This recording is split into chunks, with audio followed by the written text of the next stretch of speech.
नमस्कार, मैं मयूर जोशी। आप देख रहे हैं उदयपुर न्यूज़ और विशेष मुलाकात में हमारे साथ मौजूद हैं विश्वनाथ जी टाक, जो कि जिला मंत्री हैं भाजपा के और पूर्व में कई पदों पर रहे। और सबसे गहरी बात यह है कि संघ से इनका जुड़ाव।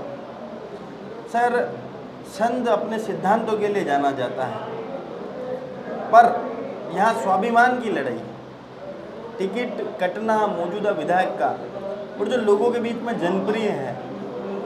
सबसे पहले तो पार्टी ने किन स्तर पर आकलन करके टिकट काटा?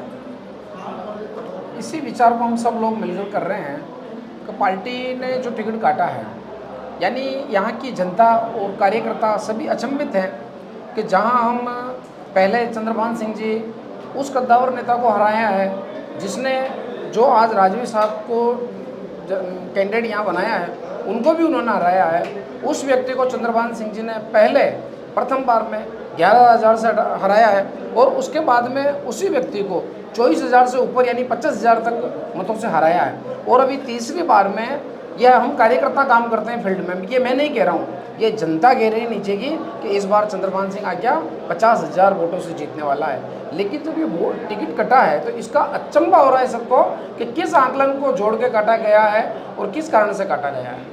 आप एससी समाज से भी आते हैं और पूरे जिले के बड़े नेता हैं, क्या लोगों का क्या रुख है? एससी समाज का क्या रुख है टिकट कटने से? देखिए, एससी समाज का तो सबसे पहला ये रुख है। एससी समाज इस समय में यानी 10 वर्ष हो गए हैं चंद्रभान सिंह जी को राजनीतिक में, यहाँ पर चित्तौड़ की राजनीतिक में सक्रिय भूमिका में, और 10 वर्ष तक ये विधायक रहे हैं। चंद्रभान सिंह जी ने दलित समाज में जो काम किया है, उस दलित समाज का ही परिणाम है, उसी काम का परिणाम है कि आज पूरा दलित समाज चंद्रभान सिंह जी के साथ बड़ी ताकत से लगा हुआ है और पूरा समाज आज चंद्रभान सिंह जी के साथ है। लेकिन आज हताश है वो कि जिस भारतीय जनता पार्टी संगठन से हम बहुत मुश्किल से जुड़े हैं और एक ऐसा नेता था जो सीधा हमारे घर पर आता था और हमें पूछता था और हमारे हर काम करता था, आज उस नेता का टिकट कट गया तो आज वो हताश होकर बैठा है और आगे का विचार है कि संगठन क्या निर्णय लेता है।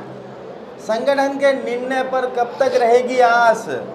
अगर संगठन निर्णय नहीं बदलता है तो क्या होगा? देखिए, हमने यहाँ की जो चित्तौड़ विधानसभा की जनता है, हमारी आस चित्तौड़ जनता के ऊपर है, चित्तौड़ जनता पे छोड़ा हुआ है। संगठन कहीं ना कहीं, मुझे मेरा मन कहता है कि संगठन कोई ना कोई अच्छा निर्णय लेगा, चंद्रभान सिंह जी के पक्ष में लेगा और करेगा।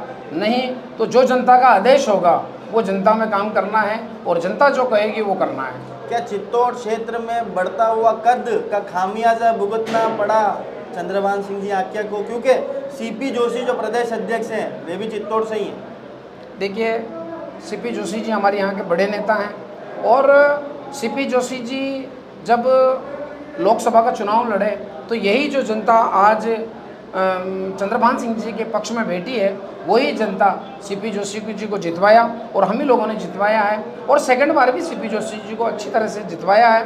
और सीपी जोशी जी से ये अपेक्षा नहीं थी कि आप अपने गृह क्षेत्र का ही आप टिकट काटें, जहाँ पर पार्टी खुद स्वीकार कर रही है कि हर पैनल में इनका नाम है और सबसे जिताऊ कैंडिडेट। यानी मैं ये मान सकता हूँ कि राजस्थान की 200 विधानसभाओं में 5 विधानसभाएं इतनी मजबूत होगी जिसमें एक चित्तौड़गढ़ विधानसभा है। एक मुझे एक बात बताया कि कल तक चंद्रभान सिंह जी, क्योंकि जयपुर दिल्ली कम आते जाते हैं चंद्रभान सिंह जी, लोकल लोगों के बीच में ज़्यादा रहना पसंद करते हैं, पर जो ये घटनाक्रम हुआ सीपी साहब के दखल के बाद, जो घटनाक्रम हुआ पूरा, आप ही के कुछ साथियों ने कहा कि सीपी साहब के दखल की टिकट कटा। टिकट कटने से फिर राजस्थान के नेता बन गए, ऐसा नहीं लगता आपको?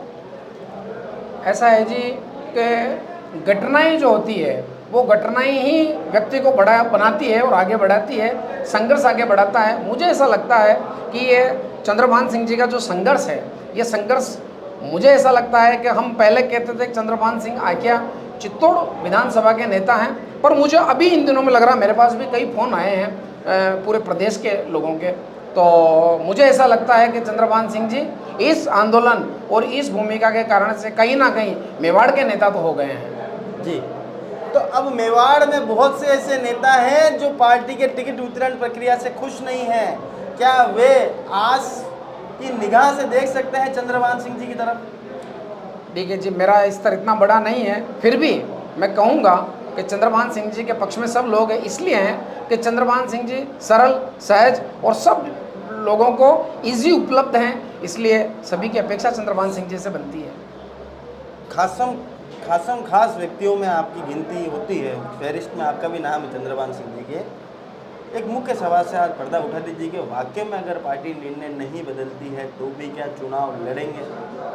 देखिए, वास्तव में अगर आप ईमानदारी से पूछ रहे हैं तो मैं आपको खुल के कहूँगा, चंद्रभान सिंह जी का अगर निर्णय नहीं बदलता है और पार्टी कुछ नहीं करती है तो भी हमने सारा जनता के ऊपर छोड़ा हुआ। जो जनता जनार्दन जो कुछ कहेगा उसके हम साथ में हैं। हमारी ओर से हमारा कोई निर्णय नहीं, जो जनता कहेगी उड़ जाओ तो हम उड़ जाएंगे, बैठ जाओ तो बैठ जाएंगे, जनता के पीछे हैं। और मुझे इतना विश्वास है कि चंद्रभान सिंह जी आज्ञा संगठनात्मक व्यक्ति हैं, जनता के बिना कहे एक कदम आगे नहीं रखेंगे। उन्होंने अभी भी जब कार्यक्रम था और आज से पिछले 2-3-4-5 दिनों से रेगुलर कार्यक्रम हो रहा है, जिन कार्यक्रमों में हजारों की संख्या आ रही है, उन सब जनता से हर बार चंद्रभान जी ने कहा है कि मैं बिना आपके पूछे कुछ नहीं करूंगा।